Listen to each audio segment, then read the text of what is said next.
अस्सलाम वालेकुम dear students. आज हम एंथैल्पी के साथ रिलेटेड जो क्वेश्चंस हैं उनको सॉल्व करेंगे। तो सबसे पहला क्वेश्चन है, which one thermochemical equation is suitable for enthalpy of reaction. Enthalpy of reaction आपने स्टूडेंट याद रखना है कि एंथैल्पी ऑफ रिएक्शन क्या है कि at standard conditions standard conditions कौन सी होती हैं। अब आपने ये याद रखना है कि जब प्रेशर बेटे क्या होगा 1 एटमॉस्फेयर होगा, टेम्परेचर कितना होगा 25 डिग्री सेंटीग्रेड या इसे आप 298 केल्विन कह सकते हैं, और यहाँ पर जो R की वैल्यू है वो 0.0821 एटमॉस्फेयर डेसीमीटर क्यूब पर मोल और पर केल्विन। N की वैल्यू क्या होगी 1 मोल। ये होती हैं स्टैंडर्ड कंडीशंस किसके लिए, एंथैल्पी चेंज को स्टडी करने के लिए। तो इन कंडीशंस पर जब स्टाइकियोमेट्रिक अमाउंट्स रिएक्टेंट्स की रिएक्ट करके प्रोडक्ट बनाएंगी तो तब जो हीट रिलीज या एब्जॉर्ब होगी आप उसे क्या बोलेंगे, स्टैंडर्ड एंथैल्पी ऑफ रिएक्शन बोलेंगे। क्लियर हो गया। तो यहाँ पे आपने याद रखना है स्टाइकियोमेट्रिक अमाउंट्स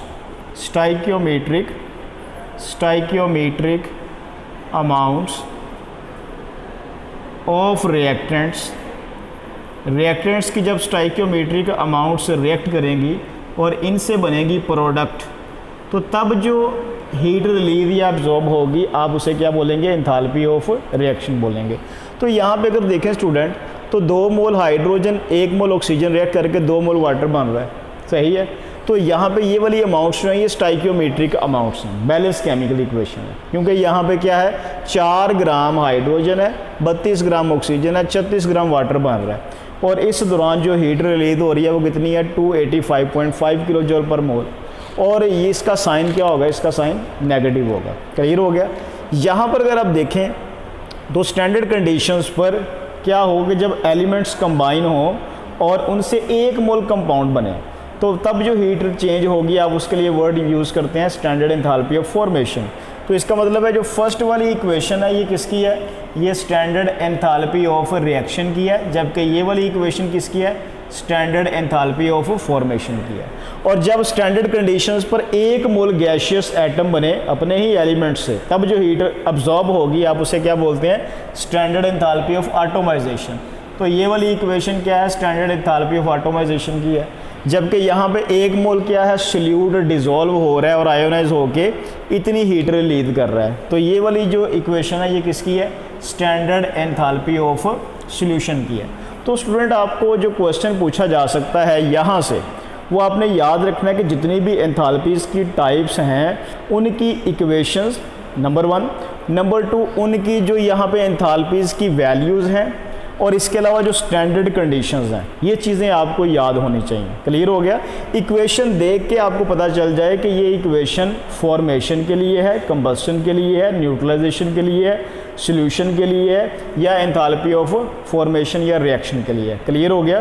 तो ये इक्वेशन से रिलेटेड क्वेश्चन पूछा जाएगा। इसके अलावा मैंने आपसे प्रीवियस लेक्चर में डिस्कस किया है कि अगर एंथैल्पी जो है वो प्रोडक्ट वाली साइड पर लिखी होगी रिएक्शन एक्सोथर्मिक होगा और हीट का साइन नेगेटिव होगा, और अगर हीट की वैल्यू रिएक्टेंट वाली साइड पे लिखी होगी तो रिएक्शन एंडोथर्मिक होगा और हीट का साइन पॉजिटिव होगा। और ऐसी इक्वेशन जिसमें क्या हो, एंथैल्पी चेंज की वैल्यू गिवन हो, आप उसे क्या बोलते हैं, थर्मोकेमिकल इक्वेशन बोलते हैं। क्लियर होगा स्टूडेंट। तो इसका जो बेस्ट आंसर है फिर वो कौन सा बनता है, वो अल्फ़ा आंसर है कि स्टैंडर्ड एंथैल्पी ऑफ रिएक्शन जो है वो क्या है कि जब स्टाइकियोमेट्रिक अमाउंट्स रिएक्ट करके प्रोडक्ट बना रही हैं तब जो हीट चेंज हो रही है उसे क्या बोलेंगे, एंथैल्पी ऑफ रिएक्शन। क्लियर हो गया जी। तो स्टूडेंट नेक्स्ट क्वेश्चन है, ये आपको इक्वेशन गिवन है कि कार्बन जो है वो ऑक्सीजन के साथ रिएक्ट कर रही है और कार्बन डाइऑक्साइड बन रही है, और यहाँ पे जो एंथैल्पी की वैल्यू है वो 393.5 किलो जूल पर मोल है।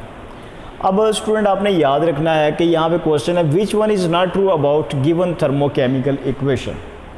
तो यहाँ पर जो ये इक्वेशन है ये किसके लिए है, सबसे पहले आपने ये आइडेंटिफाई करना है। तो आपको बताया है कि अगर हीट किस साइड पर लिखी हो, प्रोडक्ट वाली साइड पे इस तरह, तो वो रिएक्शन क्या होता है, वो एक्सोथर्मिक होता है। तो इसका मतलब है ये क्या है, ये एक एक्सोथर्मिक रिएक्शन है, ये क्या है, एक एक्सोथर्मिक प्रोसेस है ये। ठीक हो गया। इसके अलावा यहाँ पे जो डेल्टा एच की वैल्यू है वो -393.5 किलो जाउल है, ठीक हो गया, क्योंकि रिएक्शन एक्सोथर्मिक है। इसके अलावा यहाँ पे अगर आप देखें तो 1 मोल जो कंपाउंड है, एलिमेंट है, वो कम्प्लीटली बर्न होके 1 मोल कंपाउंड बना रहा है, सही है। तो इसका मतलब है कि जब स्टैंडर्ड कंडीशंस पर 1 मोल सब्सटेंस बर्न हो तो तब जो इंथाल्पी चेंज होगी यानी कि हीट रिलीज होगी, आप उसे क्या बोलते हैं, इंथाल्पी ऑफ कंबस्शन। तो इसका मतलब है ये इक्वेशन किसकी है, ये इंथाल्पी ऑफ कंबस्शन की है, ठीक है, यानी कि ये डेल्टा एच सी नॉट की है और इसकी वैल्यू हमेशा क्या रहती है, नेगेटिव रहती है। इसकी वैल्यू हमेशा क्या रहती है, नेगेटिव रहती है। क्लियर हो गया।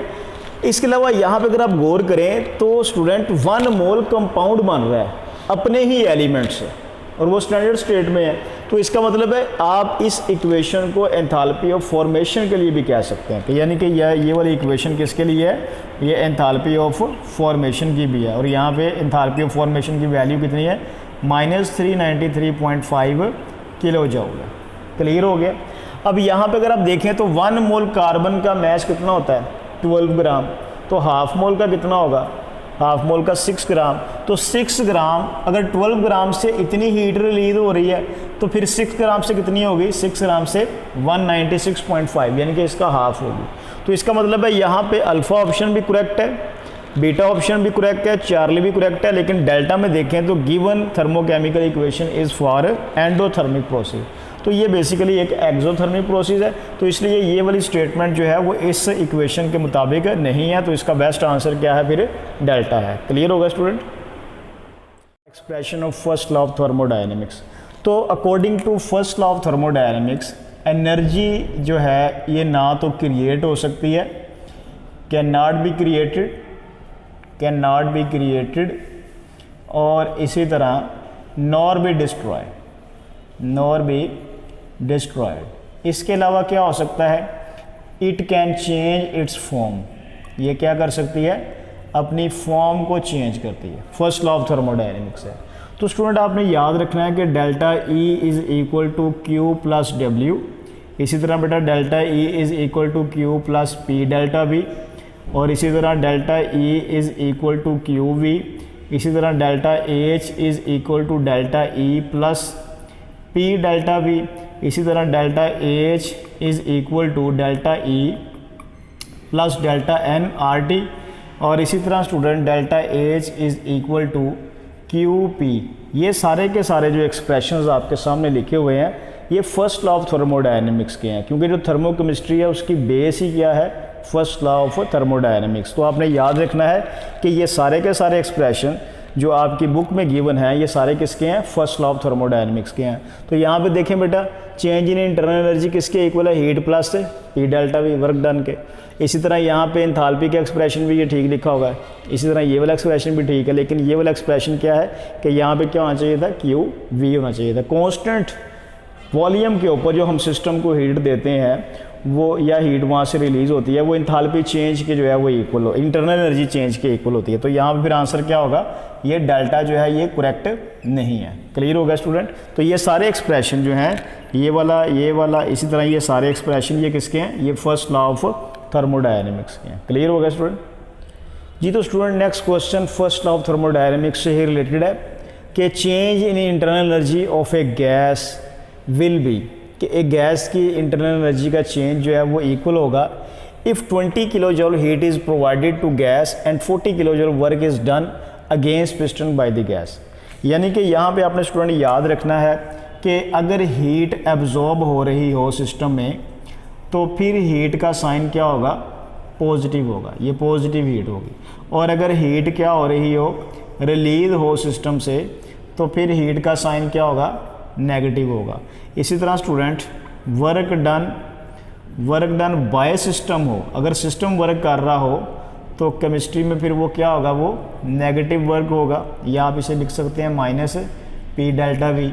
और अगर क्या हो, वर्क डन ऑन सिस्टम हो, सिस्टम पर वर्क किया गया हो, तो फिर वो क्या होगा, पॉजिटिव वर्क होगा plus P delta we.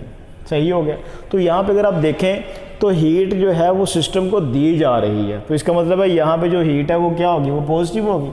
Heat किसके इक्वल आ गई प्लस 20 किलो जूल के आ गई। और यहाँ पे सेकंड क्या है, work is done by gas, यानी कि सिस्टम वर्क कर रहा है, तो यहाँ पे वर्क क्या होगा फिर नेगेटिव होगा -40 किलो जूल।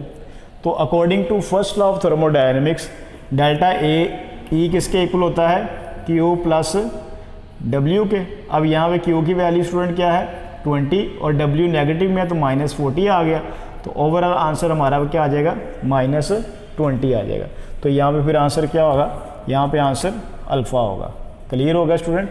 तो इस तरह भी आपसे मैथमेटिकल टाइप क्वेश्चन भी जो है वो न्यूमेरिकल टाइप पूछा जा सकता है जी। तो स्टूडेंट नेक्स्ट क्वेश्चन है कि enthalpy of formation of two compounds A and B are -84 kilo joule per mole and -156 kilo joule per mole respectively, which one is correct statement. अब यहाँ पे दो एलिमेंट्स हैं या कंपाउंड्स हैं, दो कंपाउंड्स हैं A और B, उनकी एंथैल्पी ऑफ फॉर्मेशन गिवन है। डेल्टा AHF जो है वो गिवन है A की और B की।